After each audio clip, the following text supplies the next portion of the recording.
On the news, President Muhammadu Buhari flags off Boa's 3 million metric ton cement plant in Sokoto State, says it is evidence that government's economic policies are working. Concerns over Southerners' refusal to join Nigeria police force. And Burkina Faso coup leader gives first speech, blames ousted president for violence. Glad to have you join us on News Now. I am Mary Kanu.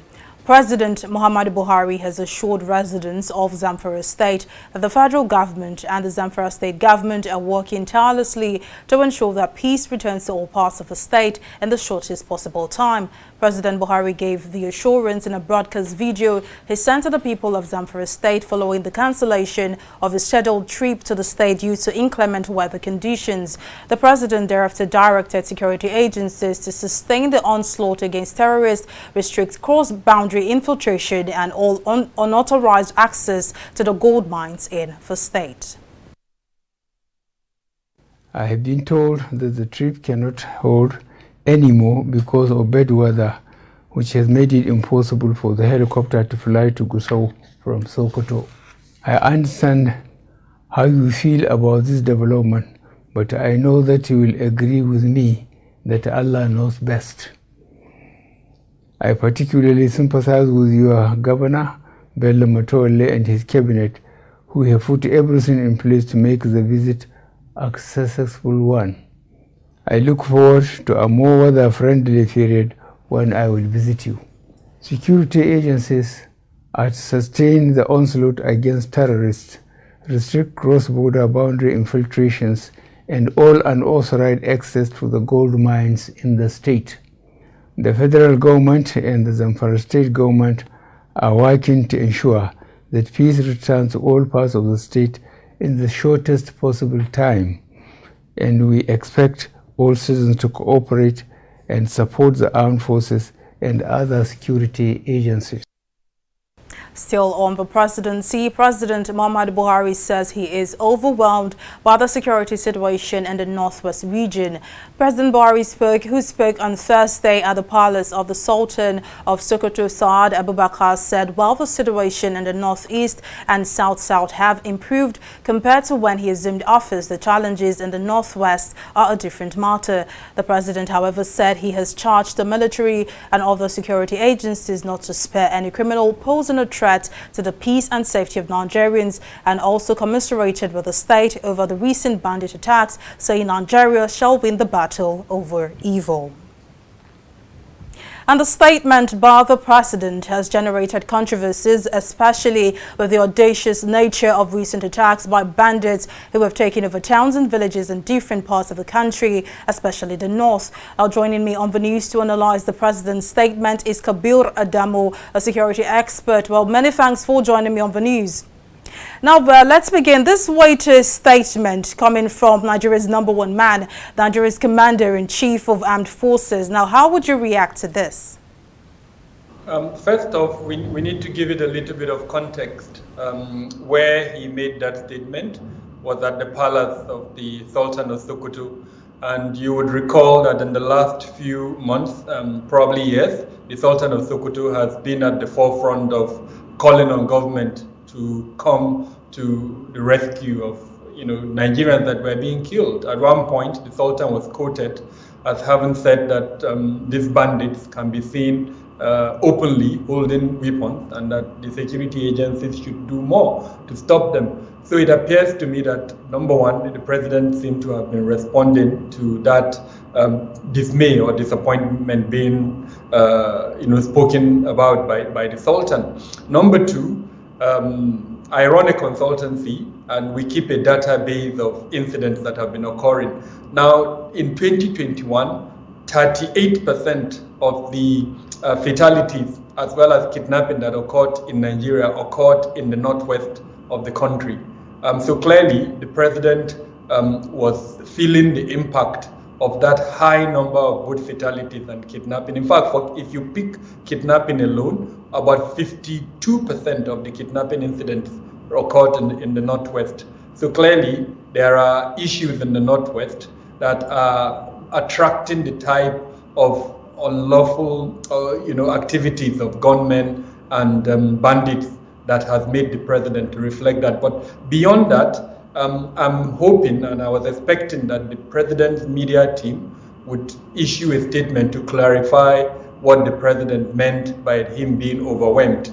He is the commander-in-chief of the armed forces, and it would seem to me as very unlikely and uncharacteristic for such a statement to come out of the commander-in-chief of the armed forces saying he's overwhelmed with any issue in the country. So I believe that statement requires some form of clarification. Perhaps there were other things he meant beyond that was not said or covered by the media.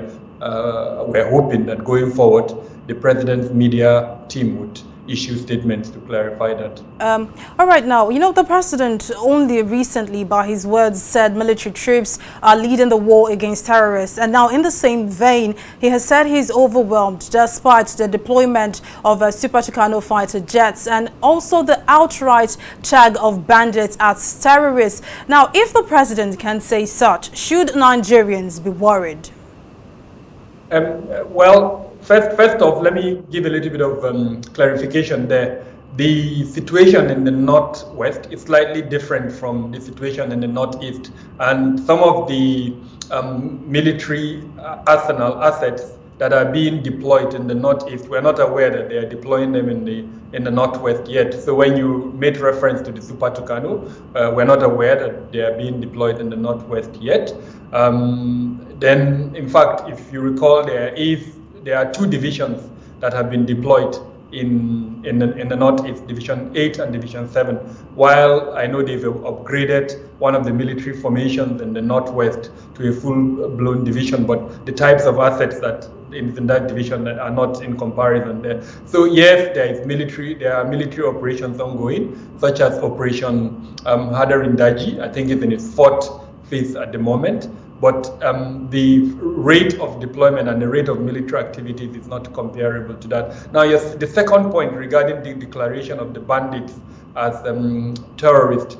Now, from what I know, that declaration has met a legal requirement. But in terms of the operationalization of that legal requirement, to include that requirement into our national counterterrorism strategy that would allow the 27 ministries and departments that are involved in security in the country to use all the arsenals that are required to fight a terrorist group. I'm not aware that has been done yet. So there is work that remains to be done to move forward on these two particular areas. Now, with regards to the situation in the Northwest, I believe it requires more than military power. Some of the issues are socioeconomic, poverty, unemployment, climate change, that frankly cannot be addressed by military power. These are governmental issues that require government effort to address. So that's what I'll be hoping beyond the statement that was made by Mr. President. Well, all right. Kabir Adamu, security expert, many thanks for joining us on the news and for your contributions. And moving on, still in security, in a bid to reform the Nigerian police force, experts have urged Nigerian youths across the country to consider picking up careers in the force. Speaking to TV360 Nigeria in an interview, former Commissioner of Police in Oyo State, Fatai Owoseni, says instead of pointing accusing fingers and condemning the force, they should endeavor to join the organization to become players in its reform. Owoseni, while reacting to the recent situation of Southerners not joining the force, mentioning that service to humanity should be prioritized above money. The people feel that it is not lucrative enough. They feel that it's not sustaining enough in terms of earning a living. So they won't be forced to join. But what someone like me will say is that I will encourage them to join the service. I will rate the police as one of the noblest jobs. We served 135 years meritoriously. But the implication of all this is that with all the agitation and the noise that we've been making, the president is favoring one place or the other or something like that. So this is a clear indication of what is happening, rather than, blaming anyone why Southerners are not probably getting to head some of these organizations. If you don't join, you would not have anybody to present when it comes to making appointments. And that is why we should look at it very well. Opinion leaders, elders should encourage our people, our folks, to join. It may not be as sustaining as some other job, because incentives also have to come in here. But everything is not about money. We should recognize that service to humanity is very, very important, and it's bigger than money. The West African bloc, ECOWAS, on Friday suspended Burkina Faso following a coup in the country. ECOWAS is also calling for the new junta to release ousted President Roch Kabore and other officials detained during Monday's coup. The suspension comes amidst a speech delivered by coup leader Lieutenant Colonel Paul Henry Damiba. President Muhammadu Buhari, who was represented by Nigeria's Minister of Foreign Affairs Geoffrey Onyama, said the president condemned the coup and was in support of the suspension. They condemned the coup. They demanded immediate release of the president who is being detained, and an immediate process of return to constitutional order. A decision that the chiefs of defense staffs of the ECOWAS member states should head tomorrow to Burkina Faso to assess the situation from a strategic, also military angle, and to be followed immediately by a visit of a team of ministers of foreign affairs of ECOWAS countries, again to assess the situation and then report to a meeting of the heads of states, and then a definitive decision will be taken as to how to proceed.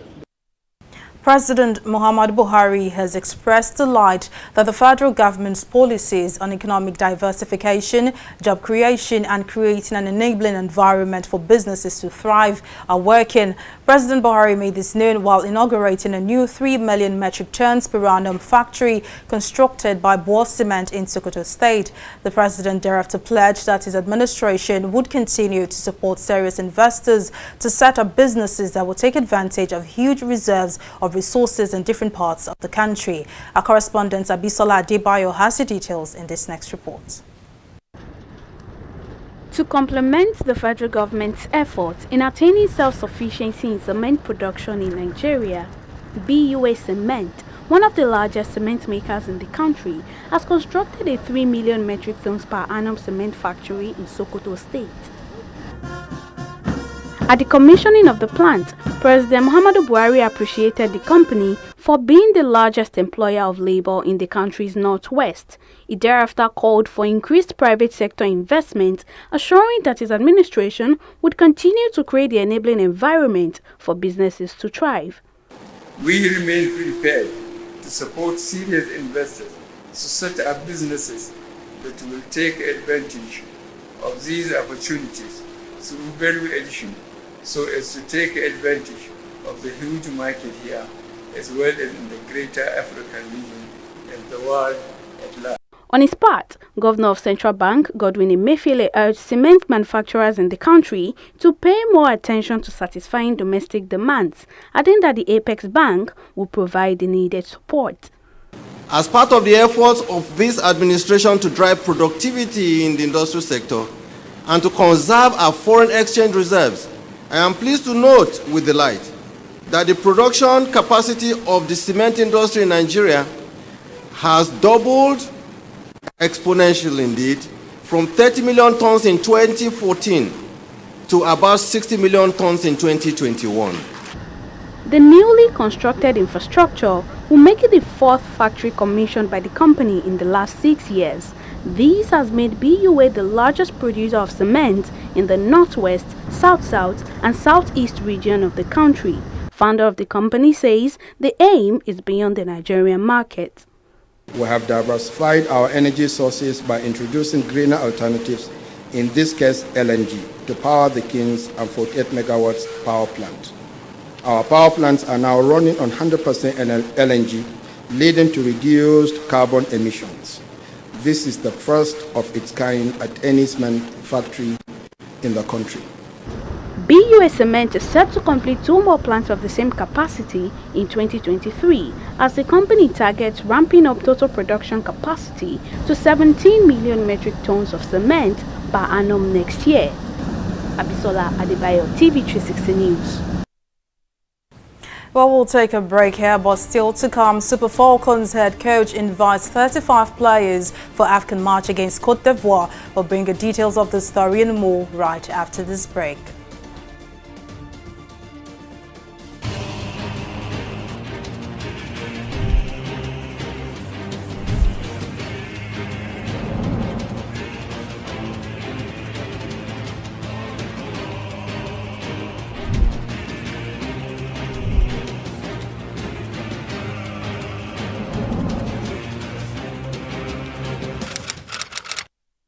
In the last 3 years, we have built a multi-purpose center, which is the envy of all in our constituency.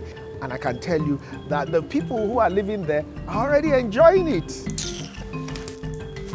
Guy, do you think what this man just said is true? See, I seriously doubt. I'm sure it's one of those their silly lies. And wait, do you know there's a way to find out if these things he's saying is true or not? This is the Construct app. It gives people like us a sure way to track implementation of constituency projects. It gives valid and verified information on location of projects, amounts allocated, amount funded, the level of job done, and even the profiles of concerned legislators. You and I can post directly on this app. Are you serious? This is the Go-To app if you want to know how our Commonwealth is being expanded by the government. Wow. Let's even see if what this man said is true. Show me. The Construct app is developed by Other People Nigeria with support from USAID and is available on both Google Play Store and Apple Store. And it's true. Of course, I told you. Well, glad to have you back. Here's a recap of our top stories tonight. President Muhammadu Buhari says he is overwhelmed by the security situation in the northwest region. President Buhari, who spoke on Thursday after the palace of the Sultan of Sokoto, Saad Abubakar, said while the situation in the northeast and south-south have improved compared to when he assumed office, the challenges in the northwest are a different matter. The president, however, said he has charged the military and other security agencies not to spare any criminal posing a threat to the peace and safety of Nigerians, and also commiserated with the state over the recent bandit attacks, saying Nigeria shall win the battle over evil. We also told you that President Muhammadu Buhari has expressed delight that the federal government's policies on economic diversification, job creation, and creating an enabling environment for businesses to thrive are working. President Buhari made this known while inaugurating a new 3 million metric tons per annum factory constructed by Boa Cement in Sokoto State. The president thereafter pledged that his administration would continue to support serious investors to set up businesses that will take advantage of huge reserves of resources in different parts of the country. Well, in case you missed any of the news bulletin or for more updates, log on to our website on www.tv360nigeria.com. You can also follow us on our social media platforms on Twitter, Instagram, YouTube, and Google Plus at TV360 Nigeria. On Facebook, we're at TV360 Online.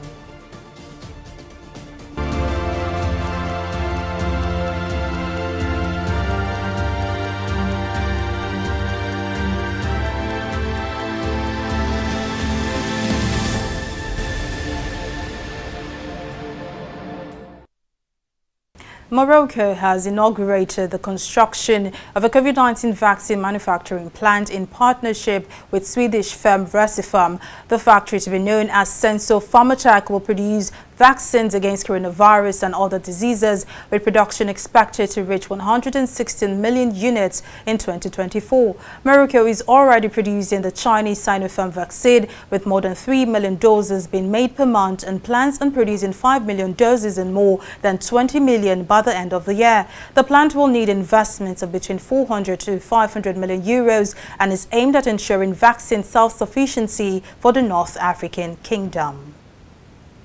But we'll take a break now and return with business updates.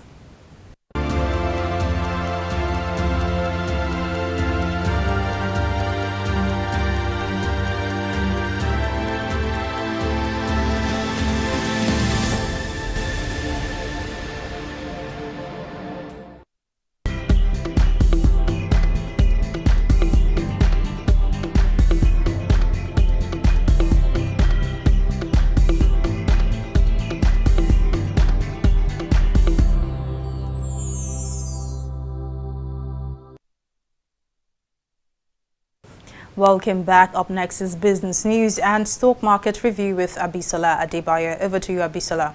Thank you very much, Mary. Welcome to Business News. Following the federal government's announcement to postpone subsidy removal in the country, experts have urged the President Muhammadu Buhari's administration to come clean to Nigerians about the situation of the country's refineries. Speaking to TV360 Nigeria in an interview, development analyst Awa Mustafa explained that Nigeria's refineries have been under rehabilitation for over 20 years, which should not be so. She thereafter maintained that the Nigerian government needs to deploy a holistic approach to tackle the challenges in the country's oil and gas industry.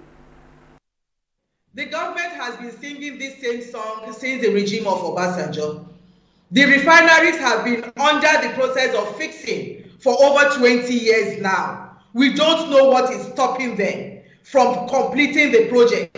Dangote refinery came to life about less than 10 years ago, and it is getting close to completion. Our own refineries have been in the journey of being fixed for more than 2 decades. Does it make sense? At what level are they? What is the percentage? What is the percentage of dilapidation of the refineries?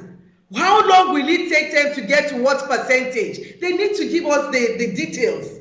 They need to give us a breakdown. They need to give us a template. We have been hearing the same story for over 20 years, and we are not moving.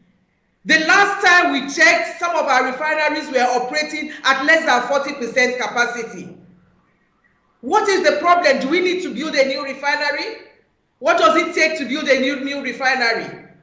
Many of our contemporaries in the international world that are oil producers have been maintaining the same refinery for as long as Nigeria has had its own refineries. Go to Libya, go to Indonesia.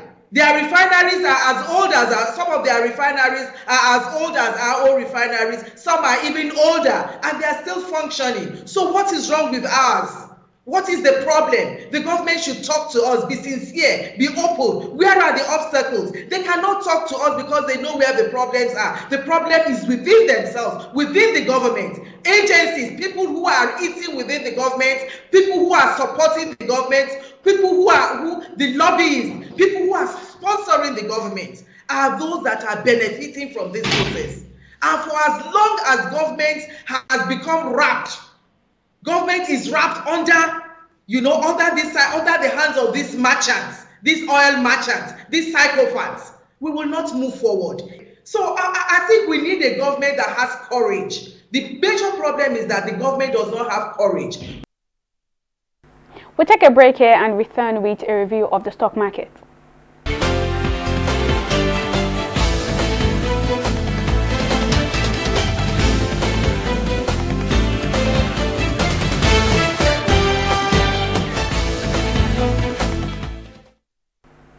The dynamism of the Nigerian stock market can never be understood, not even by investors, although the market gave off signs of closing the week with losses. But voila, the bull came to the rescue of investors. 0.43%.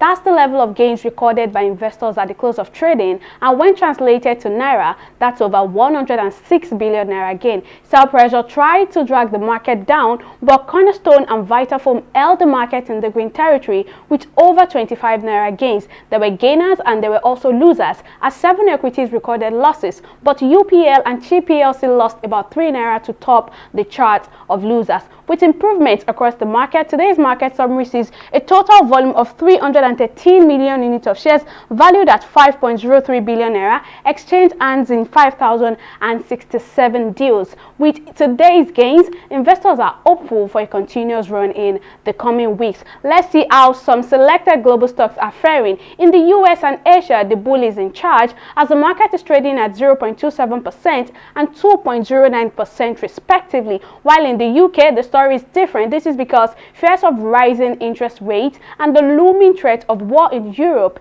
is making the bear take center stage, as FTSE is trading down at 1.35% decline. That's all on Stock Market Report. Over to Mary for the rest of the news. Well, thank you for that update, Abisala. And now on the global scene, the leader of the Burkina Faso coup, Lieutenant Colonel Paul Henry Damiba, has delivered his first speech since the military took over power on Monday. Damiba, who led a mutiny that ousted President Roch Marc Kabore, has promised a return to normal constitutional order when the conditions arise. Damiba, who made his first speech on first day since the military purge, blamed the ousted president for failing to contain violence by Islamist militants and jihadists in the country. He also added that he would meet representatives of various sections of society to agree on a roadmap for reform, emphasizing that Burkina Faso needs international partners more than ever following condemnation of the coup. Well, up next is Entertainment Report on News Now.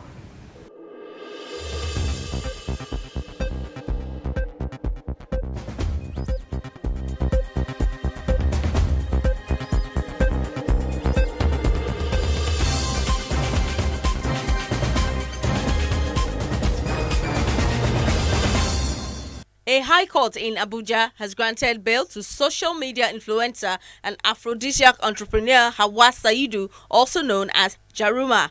Jaruma was arrested and remanded in prison for alleged defamation and false publication against billionaire Ned Nwoko, after the Kayamata seller also claimed that her product used by Regina Daniels was responsible for the collapse of Nwoko's marriage to his Moroccan wife Leila. The court judge in his ruling noted that Jaruma's remand should not be seen as punishment to the defendant, but to make her present and answer to her case. He warned all parties involved in the matter to refrain from actions that could be considered prejudicial to the case. International music executive Jada Pollock has revealed that she found it degrading to be referred to as baby mama to popular Nigerian singer Wizkid. Pollock revealed this on Friday in a question and answer segment she hosted on her verified Twitter page. The American-born music executive became popular in the Nigerian space after she welcomed her child Zion with Wizkid in 2017. Speaking about this, the mother of one noted that she found it discriminating to be referred to as a baby mama rather than addressing her professionally by her name. And that's all we have on the entertainment segment of News Now.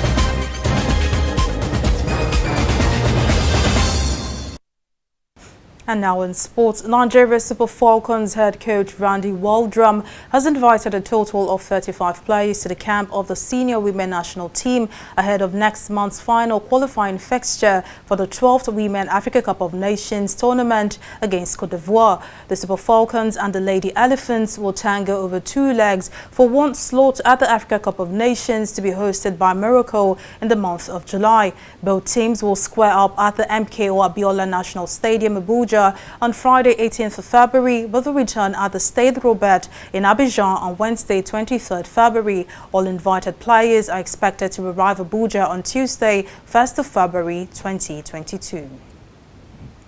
Well, that's the size of our bulletin at this time. Well, thank you for watching. I am Mary Kanu. Bye for now.